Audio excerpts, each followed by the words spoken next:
welcome to Stephen University. This week we are discussing Escapism, aka what may very well turn out to be one of the most divisive episodes of this show.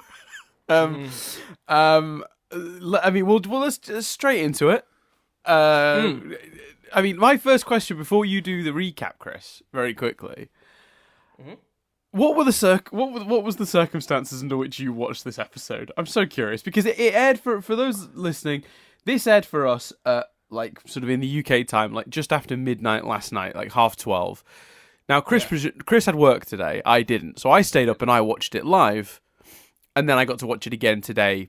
You know, more awake and sort of in the context of sort of being able to like, take it in a little bit more sort of properly. But you woke up, presumably, to go to work at sort of, I guess, 6, 7, I'm not sure when you wake up for work. Yeah. And then went to work, and then I've come back from work to do this. So I don't know where you've watched the episode and under what circumstances, but I am fascinated. I watched it. The stars aligned, and by the time I made myself soup for lunch. Right. And by the time I had made said soup, and I think it helped actually, because people were in the kitchen. There's more detail than you need, but people were in the kitchen, and I put the soup on, and then I went to go do something else, and then the soup had to sit for 2 minutes, and I didn't. There were no bowls, so I let the soup sit for 2 minutes while I went and got a bowl. So I kept coming in and out, and usually, often when I'm on lunch, people hang about, or the kitchen is on one of the other floors, the floor I don't sit on. So often as well, there will be people coming in and out of the kitchen. And very rarely do I risk watching Steven Universe at lunch, because I don't want to get into... The second I get interrupted, I stop it, like even if I'm then left alone again. But there was kind of no one about, and a few people were on lunch, and dare I say it, the person that would usually interrupt me wasn't there. So I was like, I was really excited to watch the episode, so I was like, fuck it, I'm going to give this a go. And I was able to watch it all the way through, interruption-free. So I watched it at lunchtime. Yep. I then went up to get some of the Discord reaction, because if nothing else, this is an episode that makes you want to know what other people think. Yeah. And then... Spoiler alert, quite mixed. I then rewatched it. Yes. Just now, because I was like, I don't know how I can recap the watermelon stuff. So I was like, the very least. And to be fair, with all the thinking on it in between and the reading of some of the Discord, not all of the conversation today, but I scrolled up to initial reactions and stuff and got some of that stuff. But with that in my mind as well. I think this is a very different podcast now because I watched it earlier. If I hadn't have had a chance to watch it at lunch and would have just watched it, I think this would be a very different type of discussion. Interesting. Okay, so quickly recap and then we'll get into it. I think that's the way to go. I'm so curious. So Stephen and Connie are there as Stevonnie. There's a bit of, a tussle. They look up at the window, they fall down, they separate into Stephen and Connie. Connie, they wonder how long they're going to be there for. There's a good joke where Stephen says, think how Dad will feel. 14, his son, 14 years old and already locked up. It's a great something joke. like that. Brilliant. Great joke. And Connie references her phone, and it makes Stephen decide to call someone, as we saw in the trailer. Turns out the person he's calling is Bismuth. So he goes to kind of project himself to Earth, and some people predicted he might be doing some projecting. Turns out he was, to Earth. Don't think anyone really predicted that he'd project himself into a watermelon. So he wakes up in watermelon, and then... I mean, in a sequence that I think we can all agree lasted longer than anyone expected when it began, Stephen checks out Watermelon Island. He's frustrated. A lot of people pointing out arguably more frustrated than we've seen him before. Frustrated that he's a melon, frustrated at all sorts. The Watermelon Island is divided into two tribes, it would seem. Some that have stars on and some that kind of warrior tribes. Stephen gets a bit muddled in that. Manages to escape and avoid it. So basically what happens is he kind of gets captured and the star gets wiped off and he kind of gets this warrior makeup, but then the star people come back and they're like no, and they surround him and he sneaks off basically and tries to make a boat. What appears to potentially be the leaders of said two watermelon tribes see what's going on, see he's trying to make a boat and decide to help him. everyone works together and helps him. And he gets on the boat, and the two leaders kind of think for a moment and then decide to wave. And then he gets back, but then he gets attacked by a big melon shark. Sorry, when you're saying the sentence out loud is amusing. Yeah. Which he calms by sort of hugging it and kissing it. So the melon shark goes off, and then Lion, who can walk on water, obviously finds him, takes him to Greg. At this point, the lion has bitten off, I think, an arm and a leg, isn't it? And he's waving, and he big then fish. yeah, You said the lion. Big fish, sorry, no, the big fish. Lion is definitely bitten off. did. Lion wasn't hungry for melon and ate a bit of Steven. No, sorry, it's more about he's lost an arm and a leg, hasn't he? Or is it Yes. just an arm? No, a lamb and a leg. Yeah. So Lion takes him to Greg, who takes him to Bismuth. Stephen then struggles to communicate with them, and I don't know if other people, because when I watched it back, I was like, oh, maybe I've read a joke that wasn't there. But Greg hands him a stick, and to me it looked like he was writing, and then it turns out he just did this really unclear drawing, which really made me laugh. Yes, that's the joke. That's definitely the joke. Yeah, he does some more drawing. They're still confused, and eventually he writes, "Help, we need backup." And then he sort of lies down and kind of has a melancholy death. He has a melon death. Very good. And then he wakes up. I should. I almost forgot. Escapism is played. That song that we've waited 1.5 years for is played in the background during the end of that. Yeah. It's a thing that happened as well. Mm-hmm. And then he wakes up and says, "Oh, I guess we'll wait and see what happens." Which essentially feels very much it's worth noting that line very much feels like I guess we'll have to just see what happens. It's very much like 2 weeks, guys. Just wait 2 weeks for more. It felt very much like the show being like, be patient. Yeah. So first of all, I've got to ask for your because you're not the biggest fan of the Watermelon Stevens that have happened in the past. You weren't. So they've appeared 2 times. Like a brief history of what I rewatched Watermelon Steven and Super Watermelon Island today. So sort of remind me. What else would you do with your day off? Yeah, well, exactly. Yeah. Work. Could have written more of this thing I'm working on at the moment. Could have edited some videos. Could have done the dishes, Chris. Nope. Watched 2 old episodes of Steven Universe in research for this podcast, and also several Graham Norton show clips on YouTube. Don't know why. Just that sometimes you fall into a Graham Norton YouTube hole. Right. So.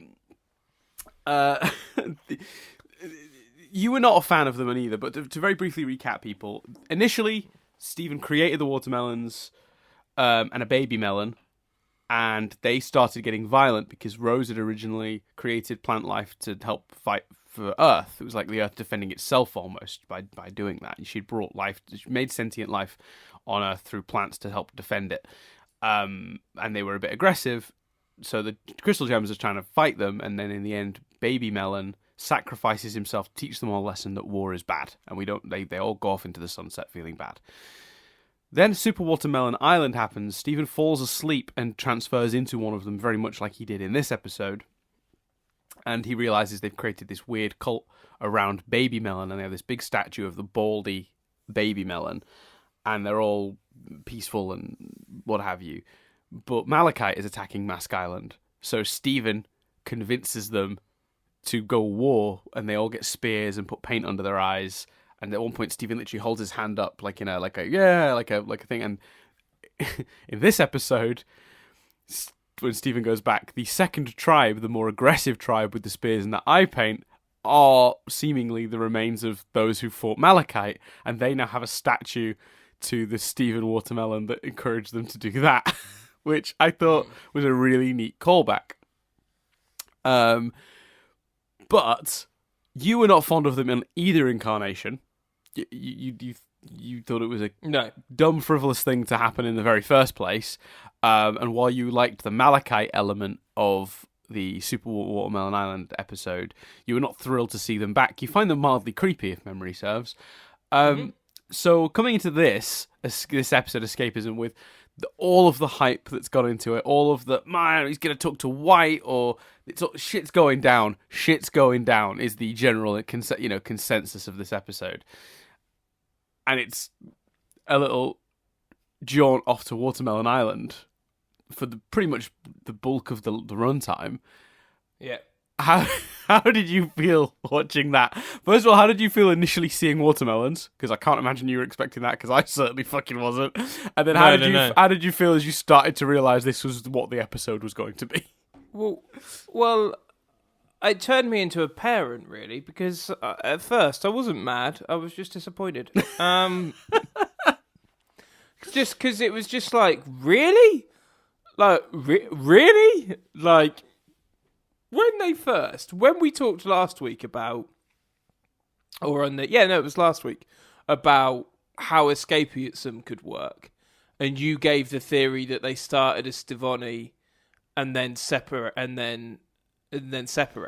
Yes. I don't know if I said it out loud, but I kind of thought at the time, I kind of think I'd prefer it the other way round. I don't know why. I just think there's something more triumphant about that. I don't think I did say it, actually, because I then thought, well, it's not really a triumphant song, so never mind. But I just kind of in my head thought it seemed to fit more to me that way. So then when they separated really early, I was like, oh, maybe I'm getting what I was hoping for then. Maybe they're going to come together and sing it. Okay, cool. And then he goes, I'm going to call bismuth. And I'm like, oh, there's been lots of talk on Lars, but I don't think people thought, how could the bismuth thing work? But he's going to call bismuth. Okay, cool, right. And then he starts going down and I'm like, this is cool. And then he wakes up as a watermelon, and you're like, oh, wow. And I just kind of went, uh-huh. Like, and the whole, because... The thing I kept going back to in my head, and I don't know if other people did this, but I kept going back to, well, Spotify have released the song, so the song must appear. We know it's Stivoni and Connie and Stephen, so whatever this is, presumably, we're going back. Okay, fine. And then it just kept going, and kept just getting like, the reason I had to, my mouth was aghast for most of the watermelon stuff, because I was just like, what the fuck is happening? And like this slow realization that this was going to be the majority of it. At one point, I legitimately thought, am I watching the wrong episode? Like, because I think, like you say, it was the hype of it all, and just this detour, seemingly. And then, there's a big melon shark, and there's tribes. And, like, especially the first time I watched it, I was just like, what the fuck's going on? And then I looked at the clock at one point. And so then we get back to them, and I found the drawing thing funny. But I remember looking at the clock when we were going back to them and thinking, how are we going to get escapism? It's not going to happen. And then it happens, and I was like, because the only other example I could think of where, because we didn't see this song in any context, and wasn't there a song played? They reunited with, when he found the gems, reunited with the gems. There was a song that they did that. I think they've done that before, haven't they? But have they ever done it? It wasn't in Reunited. It was in Bubbled, I think. It's where he's lost in space, and and he finds them, and they play "Love Like You" over everything, and it's not. So it's the difference between a contextual song as in one that's contextually happening within the context of the show, which is like someone is singing it, whether they're breaking into song in the style of a musical, or whether that's more like an expression of what they mean. I think bit more up for debate, but. I think the technical term, I don't know if I've got this the right way, but one way or another, it's incidental. Incidental music is just happening, whereas, like you say, contextualized music. So I was like, first of all, I was like, oh shit, they're doing it incidental? Okay. Wow. Okay. And I was a bit like, that's a shame. We could have done something quite cool. And that's, it's not necessarily fair, because it's therefore a victim of hype. And in a way, the whole episode is a victim of hype. That's what I felt personally, because I was like, well, this is really, I guess, what watching it live is, but I have, I guess I love the show more, and it was still, I really got that feeling of, but it's still new Steven Universe. Yeah. And I was like, so I'm not hating on it as much as I would have done, but this is still, I was just that feeling of, oh shit, I'm a bit underwhelmed. Am I okay to feel underwhelmed? Am I alone in feeling underwhelmed? Hence me looking at the Discord. And there's a lot of comments on the Discord about, apparently, a lot of people hated it a lot more than I did. Because I literally felt like, shit, is it okay I feel underwhelmed? Why do I feel underwhelmed? And then there was talk in the Discord of the fact that the watermelon stuff was potentially symbolising something and representing something. And I was like, okay, yeah, I can kind of see that. And when I rewatched it with that frame of mind, I was like, seemingly, I don't know if anyone said this on the Discord, but seemingly crystal gems versus warrior gem, diamond. It kind of felt like, does this symbolise Stephen's two halves? Does this symbolise Rose the warrior and Stephen the crystal gem? Stars fight violence. And I was like, And one element which we'll have to talk about, because I think I was skimming at this point, but I think I saw a comment from you saying that you loved the death. I didn't really view it like a death, because I tell you what, that moment, and actually that's when the song was kind of working for me. That's when it felt like it was hitting anywhere near the emotional beats that previous songs have, when he was sort of fading away as the melon. The bit that made me go, that didn't land for me, is when I liked it because I felt relieved, but it's the reason it didn't land for me I didn't get the emotion from it. You may have done. Was when Greg sort of puts his thumb up. Because it's like, Greg knows he's not actually dying. Greg knows what this is. And that just made me as an audience member really know what it is. Like, Greg knows it's not a real death. It's not a real death. He's just going back to his body, which we want him to do. And the trailer was good for next week. I appreciated it more on second rewatch and with the symbolism and stuff in mind. Which makes me think I shouldn't look on the Discord, because maybe I don't know, you know what I mean? I don't know if that was almost naughty, even though that's the joy of being caught up, I suppose. But part of me felt like, I don't know, if people come to this it's almost like, would people have preferred the raw, angry reaction? No, I think, I don't know. I think that, no, because I think it's hard these days to and I was never that angry. I think it's hard these days to take in a text without taking in the subtext and the meta text around it. I don't think you can, things don't exist on islands. We were talking about this yesterday due to a video that Lindsay Ellis did on the subject. But,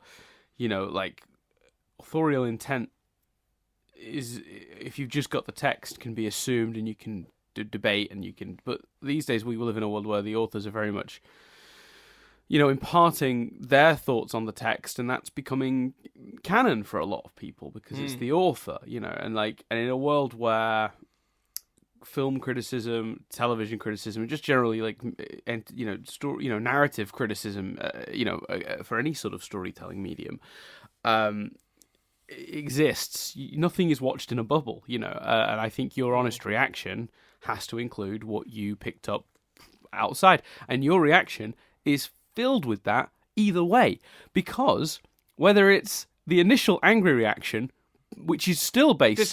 Disappointment is better than... Okay, disappointed, sorry. Okay. Your initial underwhelmed, disappointed reaction is still based in the metatextual conversation that's happening around the episode with fandom. The hype for this episode came from that. So whether you're looking at it through the lens of our Discord, dissecting it and trying to find meaning and greater depth to the episode than what you might get on the surface, or whether you're looking at it through the prism of somebody who's come into the episode quite hyped because of the conversation that's happening around it, either way, your opinion is hugely affected by the text around it. And when I say the text, I mean the meta text, the conversation, the debate. And I think to to distance yourself from that is one, not possible, but two, just like, even if you could bubble yourself in that sense and protect yourself from that, I don't know how that really improves this discussion. Do you know what I mean? Because we're discussing it as fans. So that's my response to sort of that element of it. But let's go on. Well, I want to take that and specifically talk about the escapism of it all then, because that's like, it's not the only example of this recently. Avengers Endgame is the logical and a good title for that movie. It's set up by Doctor Strange in the movie in Infinity War. It's a good title. The title got backlash because other people had thought of it and said it, and some had dismissed it. And all this hype, and people were going, well, if the Russo brothers are saying that they're not going to announce the title yet deliberately, then the title must be something fucking epic. And they themselves came out and said, title isn't going to live up to this hype that has now been created. And you do kind of think, I don't know why it didn't just say Avengers will return in Avengers Endgame. It felt like maybe it didn't say that because they didn't want people to be able to spoil something, and that's something people could spoil, as in the title itself. But the title itself isn't a spoiler, if you see what I mean. Yeah. I don't think that me knowing Avengers Endgame was called Avengers Endgame before Infinity War would not have affected my viewing of Infinity War.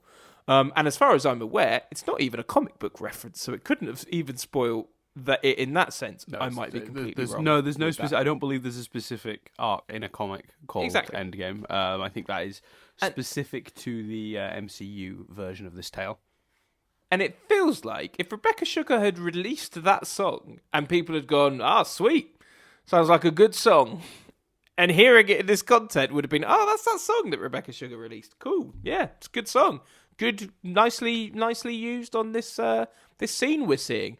But because it became, what's the song about? Who sings it? What's the rest of the song? Da da da da da. And because it took a year to find out, which is not Rebecca Sugar's fault, and is not the fans' fault either. It's not really if you're blaming anyone, Cartoon Network. But it's not necessarily. It's their fault the episode's been delayed. It's not their fault that Rebecca Sugar released the song on the podcast. So I think this perfect hype storm isn't really any one individual's fault. But the moment and the song is used in the episode certainly falls victim to it. Would you agree? Yeah, well, I think I think there's two elements to that. I think one is exactly what you just hit the nail on the head with, which is just a certain amount of hype for who. And I saw tweets and people saying things like, we waited a year to find out who sang this song, and it turns out no one, really. Which isn't strictly speaking true, but I'll get to that in a second. But I think the other element of it is, it's not often the show does songs out of the sort of outside of a character actually expressing something.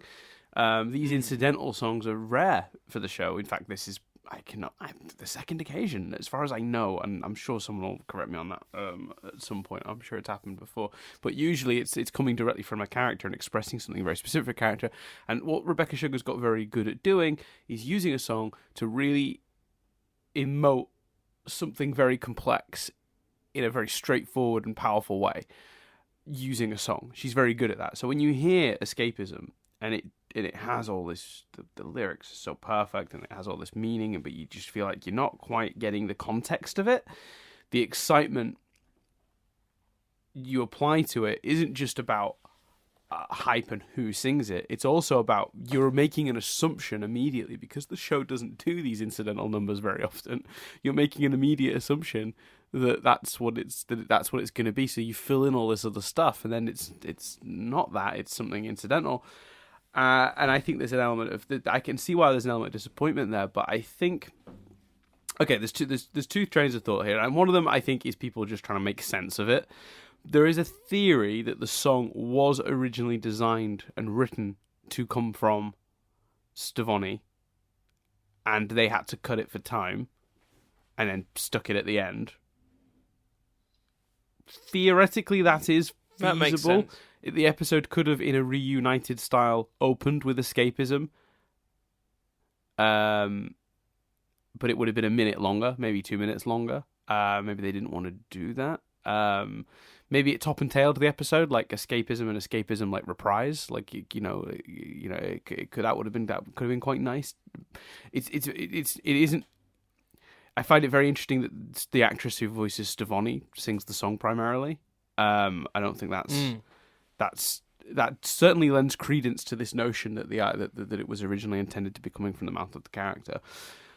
For me, though, even if that's true, and I'm not sure it is, that usually they're a little bit better at designing things on this show. For me, the way I feel about this episode in the end was that I thought it all worked really well. And I actually think the escapism song, what's nice about it is when you watch it the first time, I think if you're not one of us sort of crazy fan people or listens to the official podcast and heard this song over a year ago and has listened to it multiple times since and has analyzed the lyrics on your podcast, which is what we have done, the context in which you enjoy that song, my God, that must have been so much fun because you'd have watched the episode the first time and not really taken in the detailed lyrics because you were too busy taking in all the movement on screen and what Stephen was doing and seeing Bismuth and being like, oh, Bismuth seems to be rebuilding the house. Little details like that are really neat. And then you'd go back and watch it again and you'd be paying more attention to the lyrics and you'd be like, oh, it's like Stevonnie is like echoing through time her situation, but it's so relevant to what Stephen's situation as well, and it's sort of like echoing through space really rather than time, I suppose. The song just feels like it's really appropriate there, and I think you get a lot out of it. So I suppose the point I'm making with it is that it's the point I suppose we've already made, but from a different angle. For me, with the song, as Chris pointed out, I think what I'm getting at is it did just come down to being a victim of circumstances. Maybe it was an unwise decision to release that song early. Maybe when they released it, they didn't think there'd be such a big wait. True, but also, why would you really, if you've only ever had 2 incidental songs, why would you release one of them early? Because you know everyone's going to assume it's not an incidental song. You just know that's what's going to happen. Or maybe that's the one they felt safest to release because it had the least impact on the plot. Because incidental songs aren't sung from a person. So, like, imagine if she'd released Familiar. Like, that would have absolutely split the internet in two. Like, so maybe she didn't have a choice. Maybe it was, I don't know. Maybe it was just this fun little thing she thought she could get away with, like in terms of like, it'd be nice to release a song. I've got this one that's not as relevant to the plot. Like you wouldn't be able to figure out what's happening from it. I can release that early and it'd be a nice thing for people to get excited about the upcoming episodes. Then they got pushed back and people got more excited, and they got pushed back and people got more excited. And then it was part of this event where the final episode of this event was called Escapism, and it was more excitement there and then, and it was just, it snowballed a little bit. But I think in the context of just and I'm doing my best when I rewatched. I did my best when I rewatched it today. And I've seen it 3 times this episode now, to separate all of the hype and sort of barrier that out, so I could just try to take it in as a 10 minutes piece of entertainment.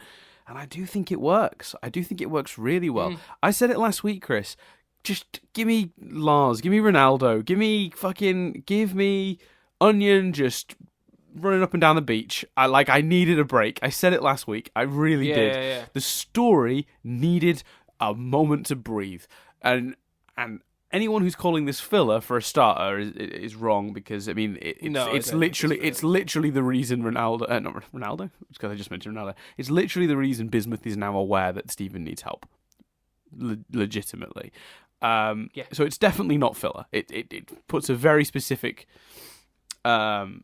story point across in a fun way, while being a breather, and a breather the show desperately needed. I like, the last few weeks have been so dense. Think about what we've been through. God, right through from the pink diamond reveal led straight into the wedding, which led straight into Legs from Here to Homeworld, which has led straight into this stuff on Homeworld that's like so dense and so mythology. And it was just like, oh, you know what? Give me the melons. I'll take it. I need a breather. I really do. This is too much. And I think if in years to come, when somebody watches this outside of the release schedule, that episode will fly by no problem. If this had been part of a bomb and we were getting the next episode like tomorrow, no one would care. It would have been just like, what a fun little jaunt that was.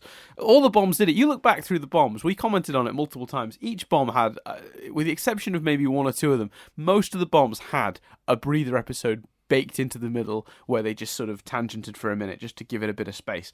And I think that's really smart. And I don't see them doing anything different here. Yes, it's disappointing because everyone was like, oh, Lars is going to show up and blow up the diamonds and White Diamond's going to be there and everyone's going to fight and it's going to be amazing. I understand where a lot comes from, but we're getting that, clearly. There's a trailer that came out, and we're not going to talk about it this week. I think we've got a week gap now because it's 2 weeks till Battle of Heart and Mind. It's 2 weeks till that. So next week's episode we'll probably just talk about the Battle of Heart and Mind trailer, which got leaked. That's a good idea because I've seen it, but I haven't watched it in detail. So yeah, that's a good. Yeah, we can do a little. We'll do a little break. We'll do a little breakdown of that because we can record that whenever. It's fine. So we'll do that next week in between the two. So we won't do a breakdown of that today. I'll keep this episode a bit shorter as well. So no spoilers for Battle of Heart and Mind here for those of you who are tentative and don't want to know about anything. But I will say the trailers for that, they give away that there's a lot of big stuff happening. So I don't understand how anyone can be that disappointed in a world where we know that stuff is still coming. If this put us on a path where that stuff wasn't coming for a long time, if this episode had ended with Steven just warping himself to Earth and he was just back on Earth having adventures with Onion, I'd be pissed because he's then on Earth and when are we going back to Homeworld to finish this plot? Do you know what I mean? But he's still on Homeworld. That's not changing. And if anything, he's just set something in motion that could potentially lead to some really epic stuff happening if theoretically Bismuth is on her way. Even if it wasn't an event, think about it, man. If this wasn't these Diamond Days and then Battle of Heart and Mind and then pause for ages, I assume. If it wasn't that, if season 5 had ended with Reunited. And then for season 6, they went, right, from Lex to Homeworld is the opening episode, which I think we've said a few times it probably should have been. Yes. That's how it should have been arranged. Yeah. Is the season opener. That's the season opener. Imagine, man, if the season was done. And what it presumably is. But if Cartoon Network had just decided to air it like every other TV show. And instead of Escapism being Escapism, the finale of Diamond Days and the prelude to Battle of Heart and Mind, if Escapism was just episode 4, and then next week we were getting episode 5, it also would have been less of an issue. Because then it would have just been, this is cool. Then people would potentially, but certainly I think, personally speaking, I wouldn't have had to have thought about it and got to a place of actually no, I'm cool with this episode. I'd have been like, how cool is this? They found a way to do a towny episode without randomly going back to the town. It's not fucking the mayor. It's not a random mayor adventure when Lars is still up in space. It fits, but it feels that light-hearted tone that you want sometimes from just a break in a towny episode.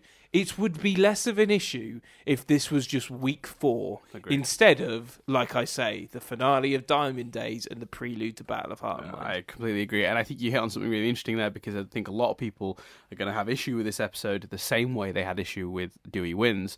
And I don't think that's correct. I think that's what's happening, but I don't think they're right.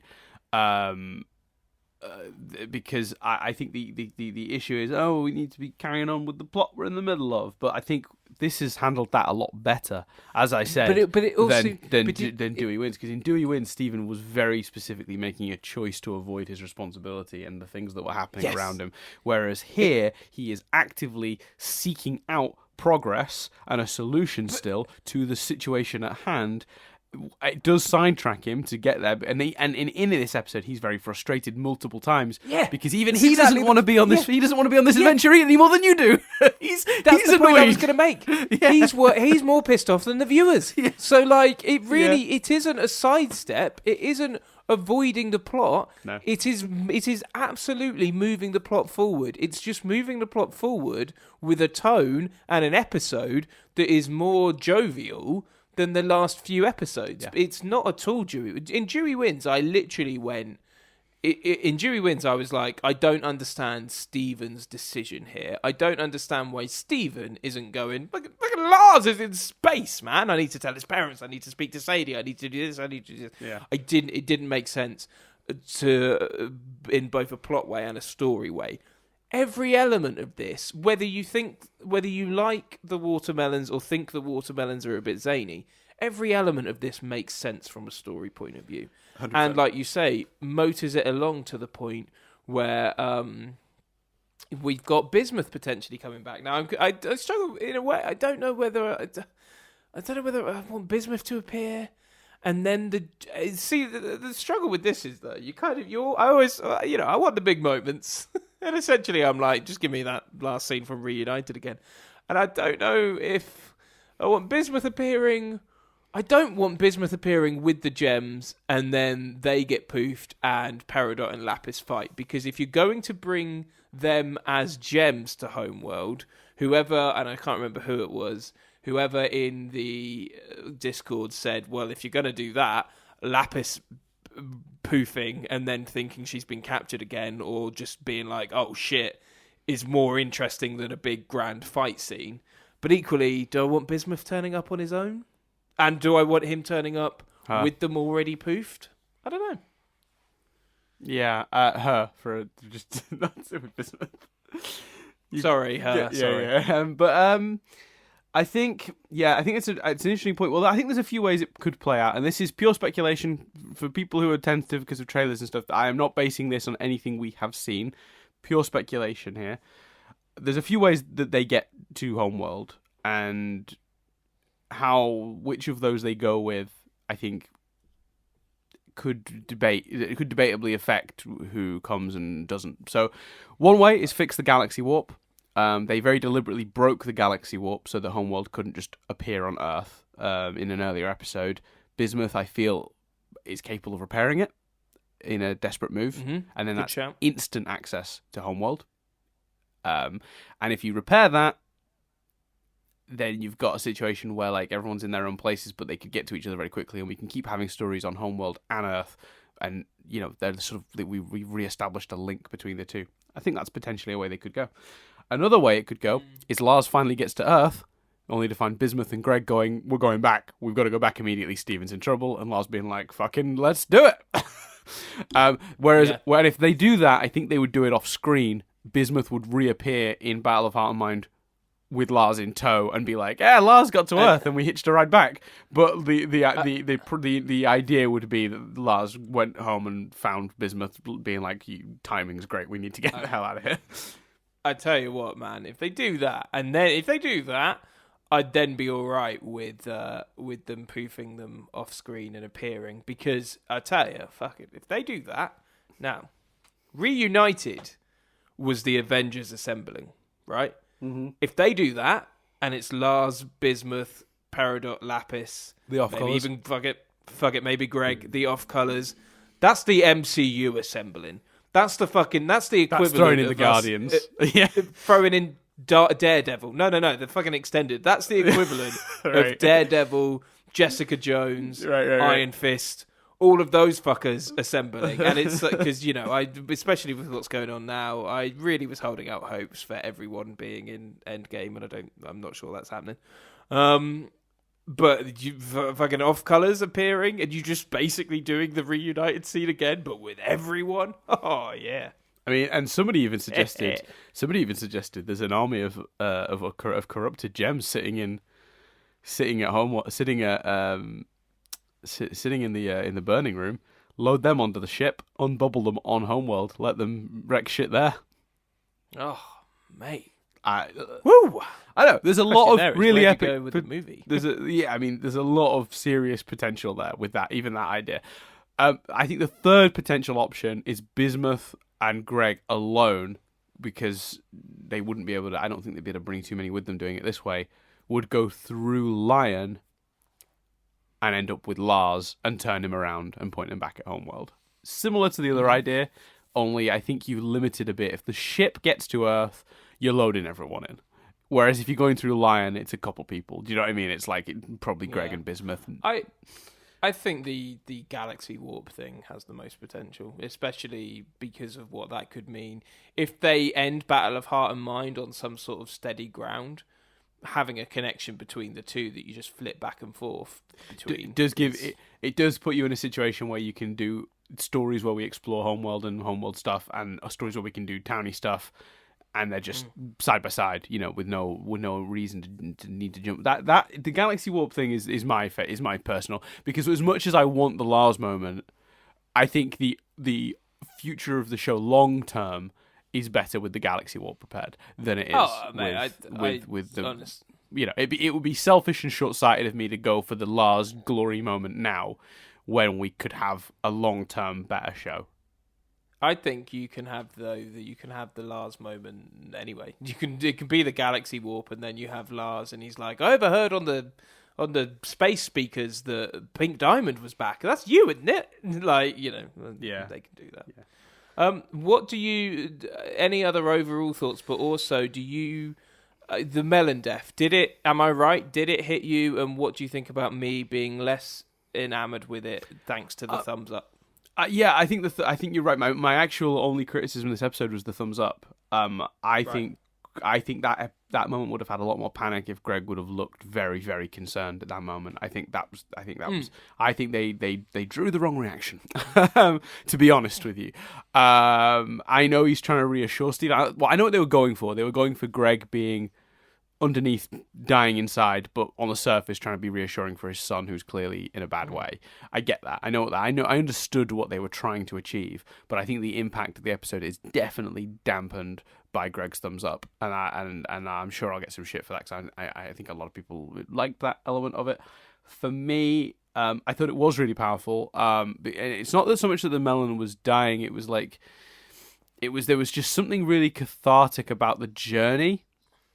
Stephen went through so much to get to them, to give them that message, and it's evident the melons do not have a long lifespan. The melon Stevens, they're constant. Their life cycle is very short, which is why every time he goes back, they've built new structures, and they seem to be several generations on, and they're almost deifying the things of the previous encounter with them every time, because to them it's many, many years ago, because several generations may have passed since.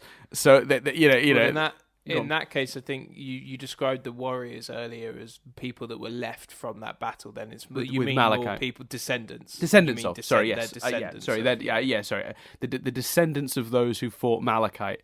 And I actually posted that in the Discord earlier today, and I actually did put descendants. I don't know why I omitted that word here, but incompetence probably. Let's be honest. Because I did it again last week. I cocked up last week as well, where I said there's a still from Battle of Heart and Mind. But what I meant to say was there's a still from Diamond Days, and people were avoiding it because they thought it was a spoiler. And I was like, no, I'm an idiot. Shit. Yeah, I'm an idiot. Anyway, I think it's there's something very cathartic about it, because he gets there, he's immediately put into a melon, which he's been in before. They have a short lifespan, and Mask Island is nowhere near home, and he's got no access to warp, because I think either the warp pad on Mask Island was destroyed, or he just can't use it as a melon, which is either, take your fucking pick, to be honest with you. I mean, I know that Malachite created several earthquakes that put big cracks through Mask Island, and then the cluster created earthquakes that put big cracks through Mask Island, and Jasper fell down one of them. So either way, Mask Island got a bit ruptured during Super Watermelon Island. So you could assert or guess that the warp pad was damaged. In fact, the Crystal Gems may have even mentioned that as their reason for not being able to immediately go and help Stephen in the next episode drill down into the cluster. He had to do it on his own with Peridot. I actually like how the two episodes echo each other in their ending, actually, because at the end of Super Watermelon Island, Stephen, the Stephen melon is dying as well, and it does that thing where the iris closes with the 4 gems looking at him, and they're just being supportive.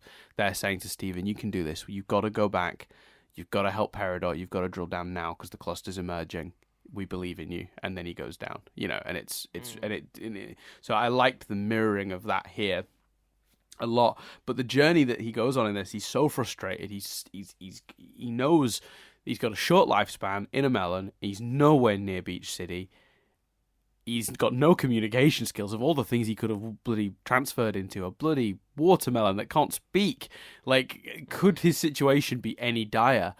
Probably not. And then watermelons are all interested in very different things than helping him to start with. And I think, he goes in there's so much struggle to get to that point that I really felt catharsis but sadness as well at the end when they understood, he got the message across, and he just led down, and he just knew, okay, I can die now. This body can go. I've achieved something. I found that a really powerful idea, and I found that really powerful with the song, and I because it was just such a futile. It's so futile. It's so, like, even all of that effort just to let someone on the other side of the galaxy know he needs help. What can Bismuth do? Bismuth against the Diamonds with Greg? Like it's like such a success in terms of he did what he needed to do. He got to Bismuth. He went through all that to do it. But then you think about it and go, God, what's that even going to achieve, though? Like, his situation is so fucking dire. And he went through all of that hell, had his arm and leg bit off by a melonfish, and all he's done is told Bismuth, and Bismuth is a mighty gem, no doubt, but we're talking about Homeworld and the Diamonds and the might of their armies, and it's Bismuth and Greg.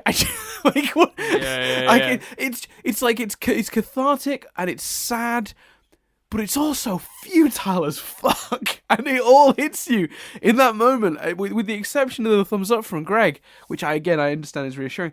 Holy shit, that hit me, and it was just like, all of that for basically nothing, because there's nothing they can do.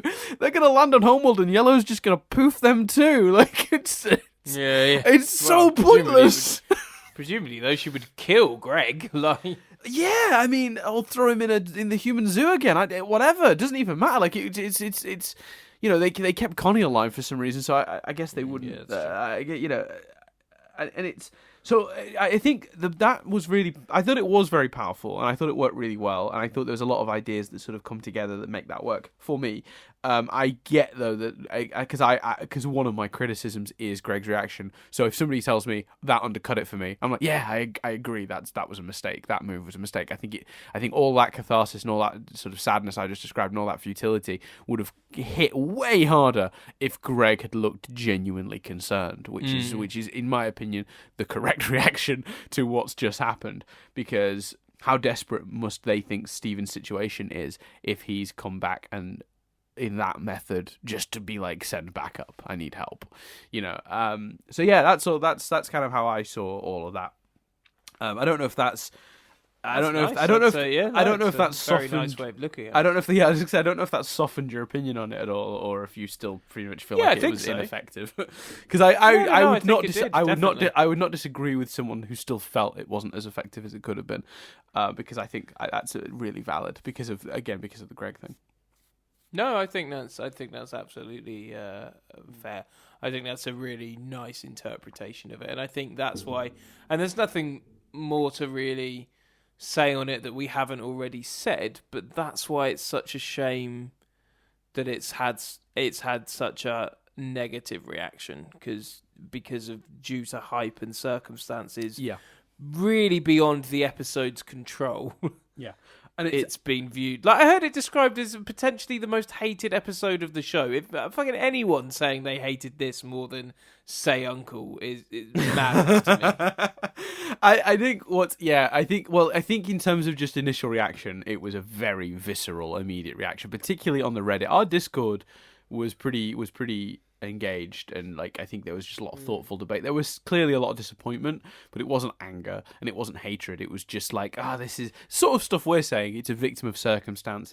It's come out at the wrong time, really, in terms of like the hype train, and it's just positioned a bit awkwardly. Yeah, and Cartoon Network have positioned it awkwardly more than anything. They are definitely they have definitely orchestrated the situation that's led to people being disappointed with it. And I think it's the internet. Like, is anyone surprised at an immediate gut reaction being extremely strong and not well thought out? And maybe, and I think I would like to think that, okay, there's two sides of me on this one. I would like to think that this is an episode that within a few months will be thought of much more fondly. A lot of defenders, a lot of people going, it's not as bad as people initially said. It's got this and this, and in the whole scheme of the story, it works really well. There's a part of me, though, that worries it's going to become an episode that just gets named in that way, and I hate when people do this. When they're like, well, wasn't as bad as, or, like, reference it in this way that's like, oh, that universally hated thing. That would bum me out, because I think I really loved this episode. I thought that ending was really powerful. I thought it was very funny throughout, and I thought, honestly, it was really surprising, and it's just nice to be surprised. It's nice when a show zags when you think it's gonna zig. Like, I think that's great. I think that's good television, especially when it goes left field and still fits and makes sense and doesn't damage anything that's around it. Because there's a lot of shows that have tried to, zig and zag to try and, get ahead of the audience's expectations, and they've damaged their premise, they've damaged the characters, because they've made decisions that don't fit them to make it unpredictable. There's ways to make shows unpredictable that will actually harm the narrative rather than help it. This was unpredictable, and I think really pushed the narrative forward.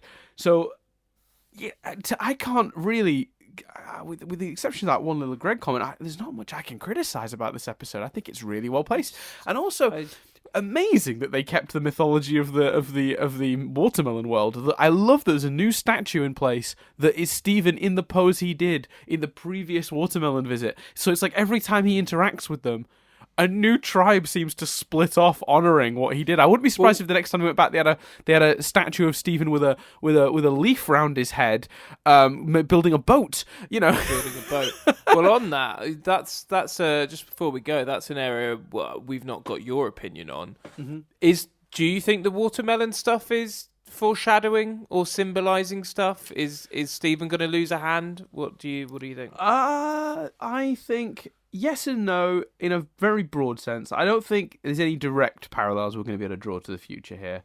The show does like symbolism, and it does like echoing stories and ideas and showing that characters are learning slowly by having them experience events and learn from them and stuff. So it wouldn't surprise me if some of the stuff that we saw here sort of tangentially plays into later episodes. What I think the key lesson that Stephen learned here was maybe uniting two tribes for a common goal.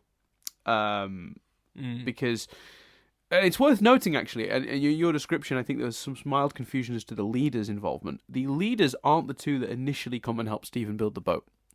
There are individuals from each tribe. The one with the hat from the Star tribe, and the one and another one from the sort of eye makeup tribe that came out and helped him. And then the leaders show up a little bit later, and they're like, bingo, you've got exactly what we need. And they take the leader from the sort of most peaceful tribes, from the baby melon tribe. He takes his cape, and he take the giant spear from the sort of more aggressive eye makeup tribe, as I've been calling them. And they use that to make the mast and the sail for Stephen's boat. And it's like they used all the elements of it, to create something. And so I do think the general concept of uniting two warring factions over a common achievable goal and utilizing everyone's skill sets and available qualities, whatever you want to call it, like I said, the cape and the thing. I do think there's an element of that going to come into it when we come to the crystal gems versus the sort of homeworld dictatorship. I do think there's going to be a common goal that they're going to need to achieve that's going to force them to work together and then learn about each other and grow. So I do think in a wider context. Do I think any of the specific elements of the story are going to play into it symbolically? Probably not. I don't think Stephen's losing a hand, for example. I don't feel like he's going to be in a situation where I suppose one element which was kind of symbolic of what's already happened, which is that he was in the Star tribe with the Star thing, and when he went to the other more aggressive tribe, they immediately forced him into the role of one of their own, which I do think is mildly symbolic of Stephen going back to Homeworld and being forced to being Pink Diamond again. Yeah, I think there is symbolism. Like I say, I think I would not be adverse to someone suggesting, and I suppose I'm suggesting it and suggested it earlier, that one side represents his role in the crystal gems and the other side represents his role as a diamond, and the contrast between those. Yeah, I think that's fair and reasonable. I think that's, but I don't think we're going to get any practical. When we're talking symbolism, I'm talking sort of vague hints at themes and ideas that will return, rather than actual plot wise. Stephen's going to do direct things that like relate to what he chose to do in this episode. I don't think it's going to be. I don't think we're going to see any one-to-one analogues. I think it's going to be more about when we look back at this episode. There's some mild foreshadowing of themes and ideas that will return, like just the general idea of bringing those two tribes together for a common goal, that sort of thing. Because in the end, I suppose you could look at it the way that Stephen's looking at it with getting those corrupted gems fixed, which is, he needs White Diamond to join with the other diamonds and the crystal gems to sort of all come together to be able to help those corrupted gems, the same way that he needed both tribes to come together here with the cape and the big spear to help make his boat. So again, a wider theme rather than direct one-to-one analog. But I do think there is elements of it here, and I think it's I think it's cleverer than like. Even that stuff is really clever because it's not easy to do stuff without dialogue. Until an effective story, and I think there's a part of that as well. And I just really like the swapping color palette. Homeworld's got a real space vibe and a real sort of dark colors vibe, and like it's bright and it's pastel, but they're darker pastels. They're bright, but they're like overpowering. And it's hard to describe the color scheme of Homeworld. It does feel alien, and credit to the Crewniverse, because I guess that's the intention. But it was nice to get something feeling a bit more organic, a bit more Earth. And even though Mask Island has elements of a previous, sort of gem incursion, with little bits of gem stuff with moss overgrowing it on that island, I really like seeing Earth again. It was nice. It's been a while. Yeah, no, it was nice. Which it hasn't been, but it feels like it has, because obviously last time we saw Earth was Lecture in Homeworld, which is only 3 episodes ago, but feels like a year ago. It's like ages ago. Well, it was ages ago we actually saw it. Again, this episode made my heart really break that this show just doesn't air week to week.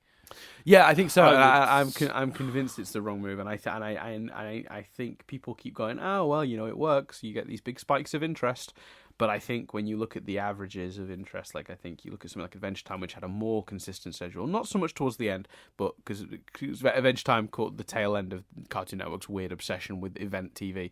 But Adventure Time, for the majority of its run, I would say, got a pretty consistent schedule where there'd be like an episode a week for a bit, and then it got event-y towards the end from like Stakes. Is that show over now then? Yes. Yeah.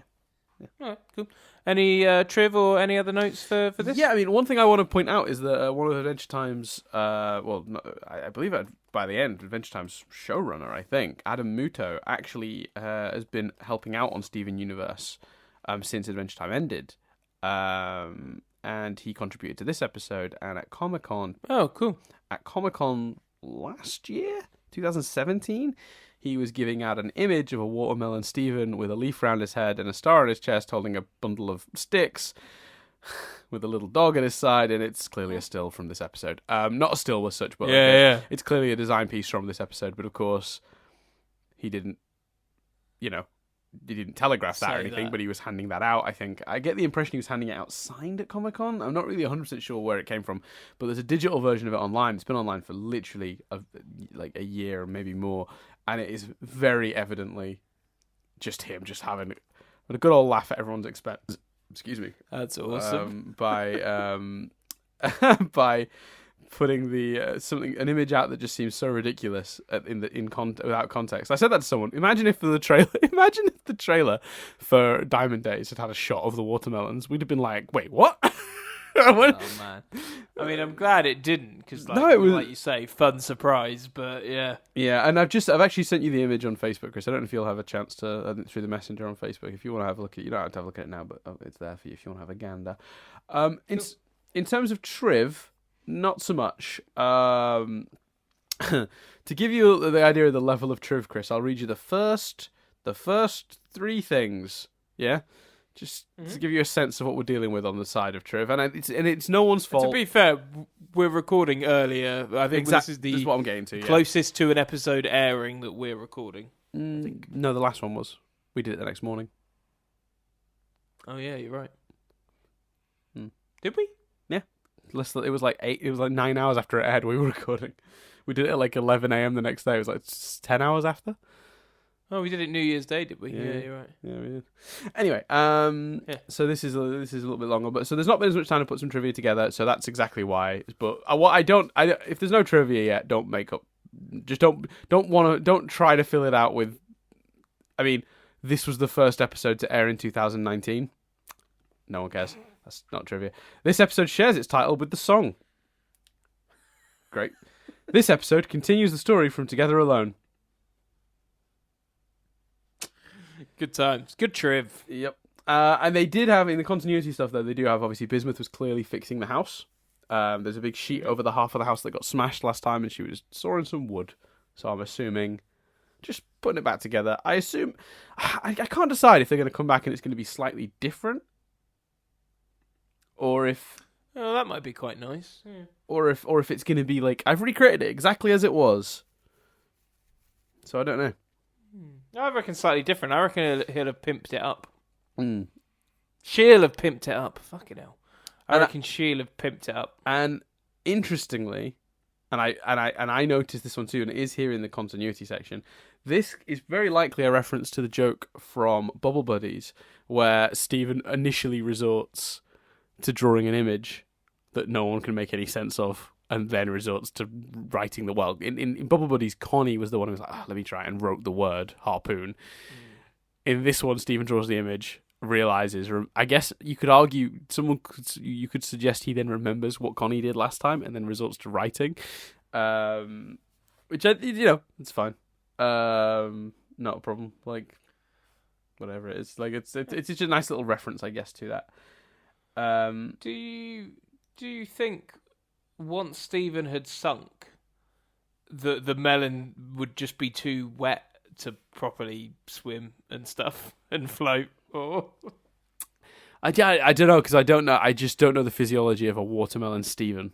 Yeah. If it was just a watermelon, you'd go no. But then you go, well, if this is a watermelon, but it's got holes in it for like mouth and stuff, then water would get in there and it would take on water. But is that if he closes that, is it sealed like a melon? Does a melon float? I don't know. Maybe. Could be. You'd have to assume not, but I suppose it could do. Yeah, don't know. Does a melon float? Question for the day. Answers in the comments below. I don't know. Pretty heavy, aren't they? Yeah, but I mean, it's not always about weight, is it? It's about like if there's air and stuff inside that can't escape, would that not want to float to the surface? And would the force of that wanting to pull up be enough to keep it above the water? I mean, humans are pretty heavy and we float. You know what I've just realised? And this is absolutely true, and I had no idea of the irony. I was eating watermelon while I watched this episode. Were you actually? Yeah, I'd finished halfway through the episode. I finished my soup and moved on to the pot of fruit I had, which was watermelon and mango. Amazing. Oh, mango, Stephen. Next step. It was good. Mango. I like that combination. Hashtag Mango Stephen. It's got to happen. Wow. Yeah. Well, there you go. Weird. Anyway, that's some trivia for you guys. I watched this episode whilst actually eating watermelon. Yeah. There was one other thing I wanted to mention that I just literally forgotten in the excitement of that revelation. Oh, yeah. It's lost. It's gone. And lost to the annals of time, Chris. I don't remember. At the very least, it was melon. Is watermelon different to melon? One of the same, aren't they? Yeah, they're the same. Yeah. I think they're the same. I remember when I rewatched the initial Watermelon Steven one, I remember how gross the start of that episode is. Just him and Greg spitting watermelon seeds everywhere. It's fucking disgusting. It's gross. Yeah. That whole episode. Super gross. I would go as far to say this is my favourite watermelon-based episode. Really? Because I watched Super Watermelon Island as well today, obviously, and like the Malachite fight with Alexandrite was pretty badass. Yeah, but it's a good montage at the end of this as well, and I genuinely find this. I remember being, and I don't know if it's Discord and all that sort of stuff, but I I remember being more annoyed with that than this. Fair. No, that's that's fair. Very quickly as well, for those of you who we've referenced it a few times, if those of you looking to get into the Discord, unfortunately it is currently private. We've had to set it to private for other reasons, not giving anyone any airtime. But yeah, problematic users have forced us to sort of lock it down for as far as I'm concerned, forever, because it's not worth it. If you're interested in getting involved in the Discord, directly message me and I'll see if we can sort something out. But yeah, it's currently going to stay private. Cool. Yeah. Not making a thing of it, but it's I just because if anyone who goes back to try and get the link out of the previous episode descriptions, that link no longer works. We've had to lock it down a bit. It's a shame, but it's the internet. Yeah, it is a shame. I wasn't gonna mention it at all, but now we've had to do that. All the links in the previous ones are dead, so I'm just covering it so people are concerned. I get that. Are we thinking Thursday next week to stick to the Thursday? Oh, we'll see. Pattern. We'll see. Yeah. We'll see right now, the schedule's completely off because we're sort of trying to make sure I'm not even sure this will go up Thursday. This might even go up sooner. This might even go up Wednesday. Because I'm just, the sooner we get it up, there's no harm in putting it up early if it's ready. So, so next week you'll see it Tuesday or Thursday, and then the week up sometime midweek you'll get an episode where we break down. There might even be a new trailer by then, but at the moment there's a full trailer that got leaked by Cartoon Network Latin America. Brazil, man. Leaks always come from Brazil. What is Cartoon Network Latin America? I don't know what the hell they're doing over there. But presumably they just get sent content and go, just put it out straight away. Should we read the little note that comes with it that says do not release until after a certain? Nah, just stick it on the internet. That's fine. Don't worry about it. Broadcast it. Put it on television. It's fine. No one will notice. Honestly, the amount of times content's leaked and it's been their fault. It's amazing. As soon as it, in fact, awesome. I saw the video and without knowing where it came from, someone asked in the Discord and I went, Cartoon Network Latin America? I assume. And I was right. I was exactly right. Every time. Awesome. Yeah. So anyway, we have also decided, by the way, we are going to watch all four because, scheduling. So we will be watching Battle of Heart and Mind and then breaking each episode down week by week. That way you guys get 4 weeks worth of content and we're not harboring anything. We're not having to pretend we haven't seen it when we have. I think that is the most logical way, but also then we're not theorizing about stuff because if we went down a rabbit hole for 20 minutes and you guys know the answer to that rabbit hole, you're just going to be listening to it going, well, this is stupid. So we're going to watch all 4 and then take it episode by episode. Yeah, and if something, and we will be discussing them with the context of all 4 in mind. So if a point links to a later episode, we will talk about that, which means warnings ahead because there potentially will be spoilers for all 4 in that one. So we'll start the very first one by explaining that. And it isn't going to be a surprise. We're not going to randomly. It will be over the 4 weeks. Because one, it's hiatus time. We don't know how long the hiatus is going to be. So we need to let's stretch the content out. It stretches it out, but also it means in order to do them all at once, we would have to in some way rush them. And we want it to be decent. I think we both really enjoyed that we very deliberately haven't done anything around these. And actually, we've, by sheer luck, been able to do them on occasions where it's not like one of us has been leaving the house or something. So I think we like the fact that these have been able to go to, an hour. Yeah. And I think if we were doing all 4 at once, we would be forcing them to be 45 minutes in order to do that. We don't want to do that. We want them to be decent discussions. So we thought about it long and hard, and that's the best way to get decent discussions. Yeah, we want to do them justice, and if we tried to cram all 4 into an hour and a half episode or 2-hour episode, they wouldn't get the depth at the time that we've given to these episodes here, and they're probably deserving of the depth and discussion. Hopefully, and also I think weirdly we've sort of accidentally fallen into, that being sort of our thing here. There's a lot of Steven Universe podcasts that tackle them sort of with it in a different way, and I think we found our little niche in being sort of overanalyzing almost. But I think the people who listen to this podcast and are still with us now like that element of this podcast. So I wouldn't want to rush it and just, if we'd have done a 10-15 minute discussion on like the episode we just saw, it would have been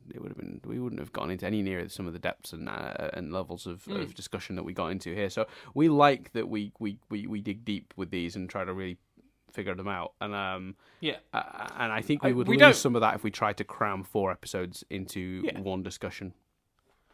I think I speak for both of us when I say we don't like that we were incapable of doing that shorter version for Doctor Who Series 11.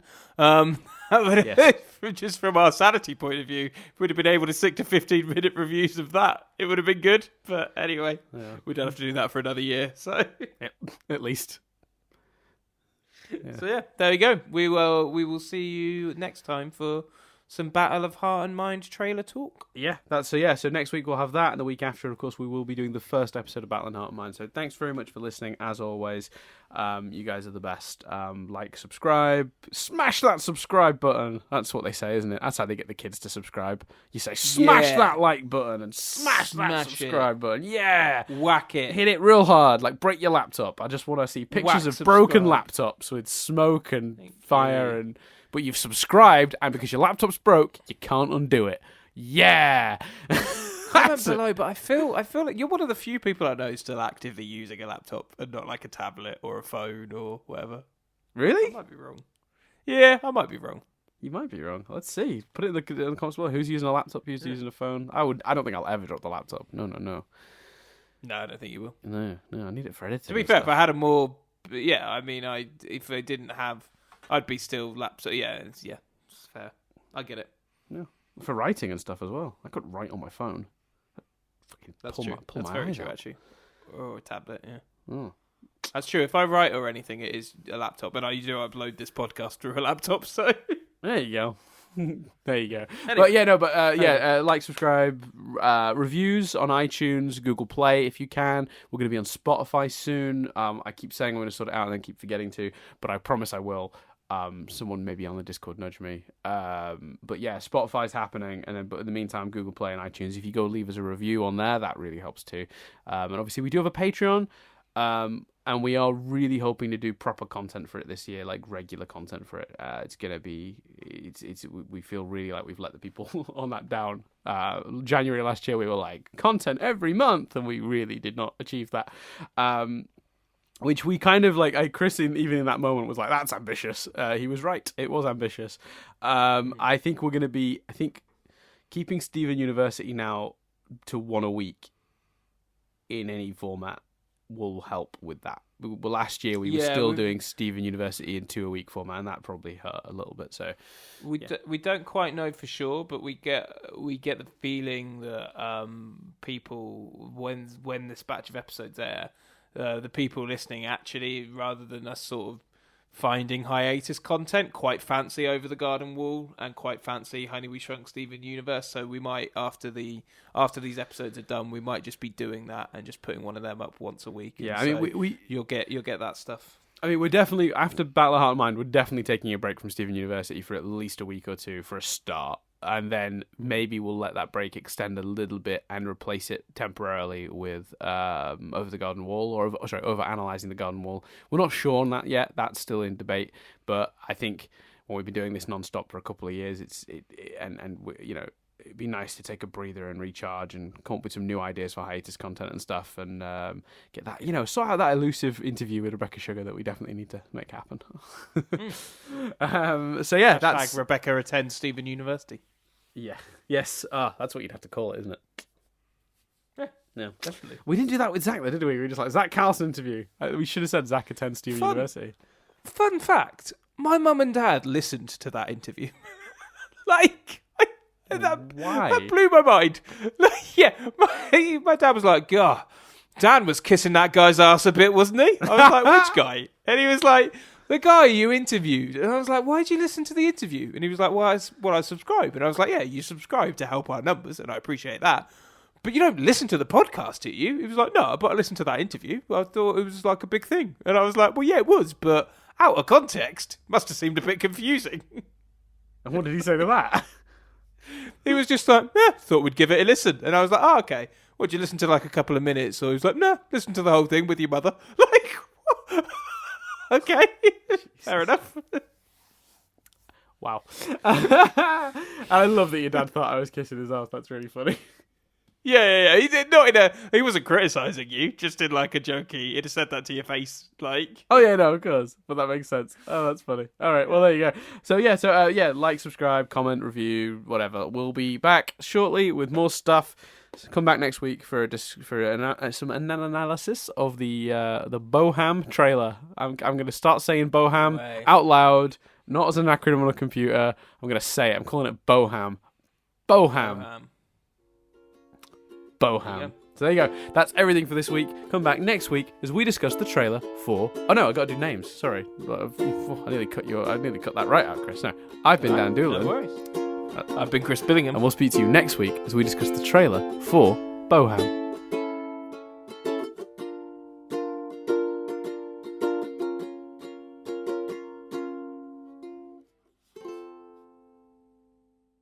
I was just very excited to say Boham again. Yeah. Too excited, if anything. Yeah. I mean, that goes without saying. You knew it. I Boham. Knew it. We all, it's fun to say, though, right? And well done, Bo Rap for its success at the GG. If anyone understood what the hell Chris was just talking about, well done. You're clearly British. I mean, it's not the best drama, is it? But anyway. No. I liked it, but, you know. While we're on the subject of the GGs, how adorable was Olivia Colman's acceptance speech? I haven't seen it yet. Oh, watch that. It's great. It's the best. I will watch it. I was surprised that I liked Bodyguard, but Richard Madden was also not the best actor in a TV show this year. But anyway. It's fair. But, like, legitimately, like... Yeah, go watch Olivia Colman's acceptance speech for the Golden Globes. She was just adorably befuddled in the most British way possible. It was brilliant. I'll stop wasting my time with this ad on and maybe I'll go watch it. Right, there you go. Bye. Bye.